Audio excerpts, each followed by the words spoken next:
এটা আপনি বিস্কুটে দেন, সল্টি করেন, লবণাক্ত করেন। এটা অ্যামোনিয়াম সালফেট, রাসায়নিক কেমিক্যাল। এটা পত্রিকা কেন ব্যবহার করলেন আপনি? এটা তো পুরাতন খবরের কাগজ। পুরাতন খবরের কাগজ আপনাকে এটা ধুয়ে পানি দিয়ে ধুয়ে নেওয়ার সুযোগ ছিল? এতে যে রং ব্যবহার করা, এটা শিল্প রং, কাপড়ের রং করে কালারটা নিয়ে এসে আপনারা এমনভাবে দিচ্ছেন কাস্টমার ভাবে এটা চেরি ফল দেওয়া। আপনাদের এই কারখানার কি অনুমোদন নেওয়া আছে বিএসটি-এর? হ্যাঁ, লাইসেন্স নেওয়া আছে। আপনারা লাইসেন্সের শর্ত মোতাবেক কি কারখানা পরিচালনা করেন? আপনার এই যে হাঁটতেছেন আর ফ্লোরে খাবারগুলো রেখেছেন, এইভাবে কি রাখতে পারেন? এখন তো মনে করেন যে না, রাখতে পারেন কি না অনুমতি নাই, ঠিক আছে, কিন্তু কাজ করার জন্য আপনার না, আপনি ফ্লোর থেকে মিনিমাম 1 ফুট উচ্চতায় রাখতে হবে খাবারটা। এগুলো কি একটু দেখেন, বের করেন। এই যে ফুটি ফুটি দিন আমাকে দেখেন। টুটি ফুটি, টুটি ফ্রুটি।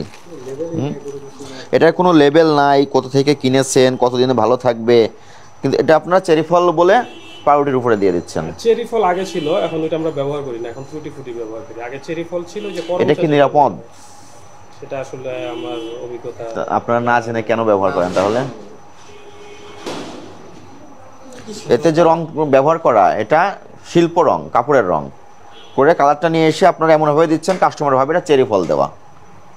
আকৃষ্ট হয়, ভোক্তা সাধারণকে আকৃষ্ট করছেন। এটা ব্যবহার করবেন না, কারণ এটার পাত্রটায় আপনার কোনো লেবেল নাই। এটা কি আসলে ফুড গ্রেড, খাবার উপযোগী, স্বাস্থ্যের জন্য ক্ষতিকর কিনা, এই ঘোষণাগুলো থাকতে হবে এখানে। আর কি আছে দেখেন, ওটাতে কি? নারিকেল। এটা কি আসলে নারিকেল? আপনারা যে নারিকেল বলে ব্যবহার করেন, বাজারে তো নারিকেলই বলে বিক্রি করে, বাজারে বলে বিক্রি করতেছে, আপনারাও নিয়ে এসে দিচ্ছেন। এটা নারিকেল না, নারকেলের কোনো নির্যাস এর ভিতরে নাই, শুষ্ক। কোথা থেকে কিনেছেন এগুলো? নতুন বাজার থেকে। আর কি আছে বের করেন। এখানে তো অনেক রঙের ইয়ে আছে না? ঢেকে রাখার জন্য ব্যস্ত। ওটা দেখেন, এটা কি? নারকেলের ওটা যেটা বললেন, ওটা দেখি। এটা কি দেখান আমাকে।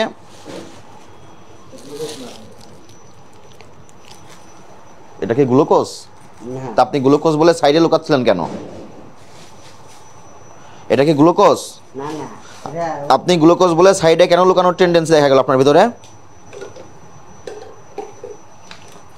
এটা কি কাজে ব্যবহার করেন? এটা ব্যবহার আমরা হঠাৎই লাগে বিস্কিটের মধ্যে। আপনি জানেন এটা কি? এটা নুনতা বিস্কিটের মধ্যে। নোনতা বিস্কিট, সল্টি বিস্কুট দিয়ে সল্টি করেন, কিন্তু এটা কি কাজে ব্যবহারের জন্য? এটা খাদ্যে ব্যবহারের জন্য বলেন? আপনি তো কারিগর, আপনি এটা দিয়ে খাবার বানান। আপনাকে কে মালিক পক্ষ দিয়েছে এটা?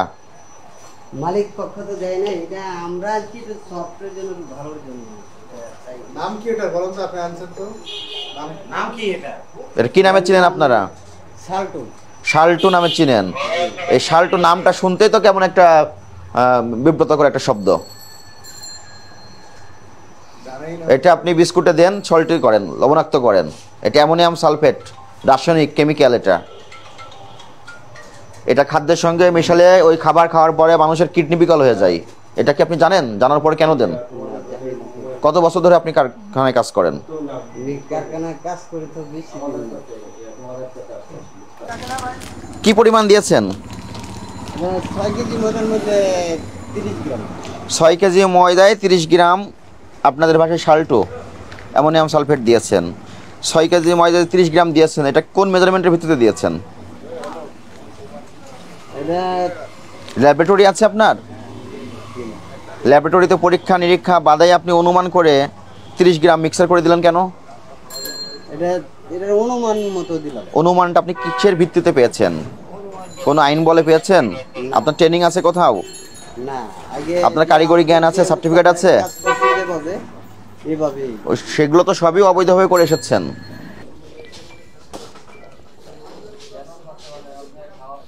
পত্রিকা কেন ব্যবহার করলেন আপনি?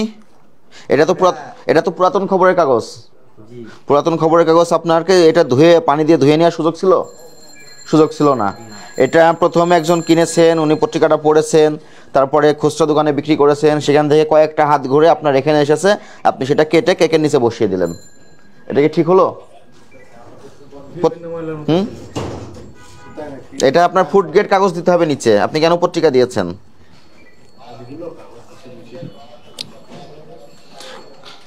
পেপারে এই লেখাগুলো কার্বন, গরম খাবারের সঙ্গে বিক্রিয়া ঘটায়, ঘটে খাবারটা বিষাক্ত করে ফেলে।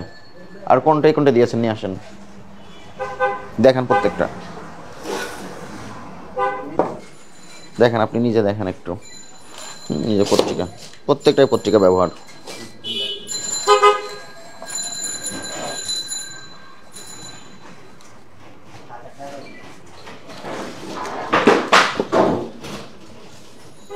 প্রত্যেকটাই পত্রিকা লেখা আছে, কেকের সঙ্গে লেগে গেছে, এই লেখাগুলো সব কেকের সঙ্গে লেগে গেছে, এবং পত্রিকার সঙ্গে যে ধুলাবালি ছিল এটাও কেকের সঙ্গে লেগে গেছে। এটাই খাইয়ে দিচ্ছেন মানুষকে।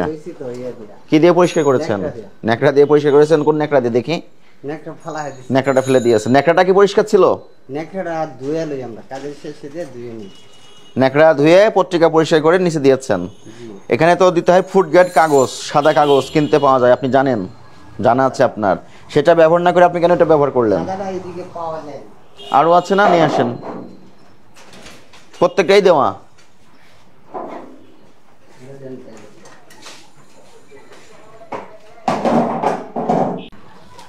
লাইসেন্স কি নেওয়া আছে আদৌ? লাইসেন্স বলছে 14 কর্মদিবস নিয়ে লাগবে, টাকা পয়সা সব জমা দিয়ে আসছে, স্যাম্পলও দিয়ে আসছে।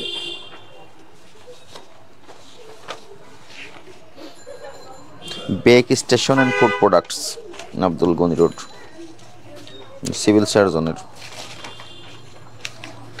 লেবেলও তো আপনারা দেন নাই, কোনো বিস্কুটের প্যাকেটে লেবেলিং করেন নাই, উৎপাদনের তারিখ, মেয়াদ উত্তীর্ণের তারিখ, মূল্য। এটা ওই যে অ্যাপ্লাই করছে কয়েকদিন আগে, মানে অ্যাপ্লাই করছেন তো এখন কেন বিপণন করছেন? বিপণন করলে তো আপনাকে আইন মেনে বিপণন করতে হবে। আপনাদের এই বেকারিতে খাদ্য ব্যবস্থাপনা সংক্রান্ত যে সমস্ত আইন আছে, এই আইনগুলো আপনারা সুনির্দিষ্টভাবে পালন করতে পারেন নাই। বিদ্যমান আইন মেনে আপনারা প্রোডাকশন করতেছেন না। আপনারা আপনাদের প্যাকেটে কোনো মোড়ক ব্যবহার করেন নাই, এবং যে বিস্কুটগুলো তৈরি করেন সেখানে যেগুলো খাদ্যপণ্যে নিষিদ্ধ, যেমন অ্যামোনিয়াম সালফেট এবং চেরি নামে একটা মিথ্যা ফল ব্যবহার করতেছেন, এগুলো দণ্ডনীয় অপরাধ। আপনারা কি এই অপরাধগুলো স্বীকার করেন? হ্যাঁ, এই অপরাধে আপনাদেরকে জরিমানা করা হলো 50,000 টাকা, সতর্কতামূলক, জনস্বার্থে। এবং পরবর্তীতে আপনাদের এগুলো শুধরাতে হবে, এই কাজগুলো দ্বিতীয়বার করতে পারবেন না। এবং লাইসেন্স সাপেক্ষে লাইসেন্সের যে শর্তগুলো দেওয়া থাকে, এই শর্ত মেনে আপনাদের ব্যবসা পরিচালনা করতে হবে, অন্যথায় আমরা আপনাদের ব্যবসা বন্ধ করে দিয়ে যাব। ঠিক আছে?